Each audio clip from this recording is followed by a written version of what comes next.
พื้นที่มรดกโลกวัดภูจำปาสักมีเนื้อที่ทั้งหมด390ตารางกิโลเมตรเนาะนายทวารบาลซึ่งเป็นทหารยามสถานบริหารประตูเนาะแต่คนท้องถิ่นก็เล่าด้วยกันมา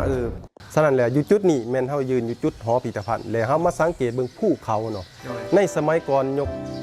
ศตวรรษที่5เนาะกษัตริย์เอาคอมเนาะโดยเฉพาะในเมืองเศรษฐาโพละมาคารบูชาอยู่ยอบ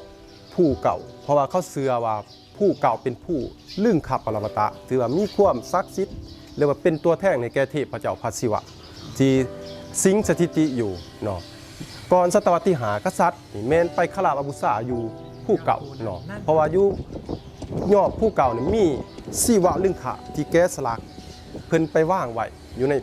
สมัยก่อนเนาะฉะนั้นแล้วเมื่อผู้มีความสูง 1,416 เมตรนี่นะจึงเฮ็ดให้ว่าในการที่เราไปคารบูชาในแต่ละปีมีความยุ่งยากลำบากฉะนั้นเพิ่นจึงมีแนวคิดหรือว่าไอเดียเพิ่นจึงมาสร้างภาษาถิ่นวัดผู้ขึ้นอยู่เนินภูเขาก็คือผู้นาคที่เฮาจะขึ้นไปนี่นะและอยู่ในความสูงที่ว่าเพิ่นสร้างเฮาเห็นได้ผู้นาคนี่เนาะมีความสูงอยู่ประมาณ95 เมตรเนาะที่พอดปราสาทแต่ตัวเมืองที่เขาเจ้าอยู่หรือว่ากษัตริย์อยู่เป็นเมืองเศรษฐาโพละเนาะห่างจากนี้ไปประมาณ4 กิโลเมตรอยู่แค่แม่น้ำคลองที่ก่อนที่มาจากจำปาสักเนี่ยมีเป็นทางโค้งเนาะมีขัวหันแหละเมืองบุหานนะตัวนั้นในเมืองกษัตริย์ที่เขาเจ้าอยู่แต่อยู่ตัวเมืองบุหานจะมีคู่กำแพงเมือง4 สัน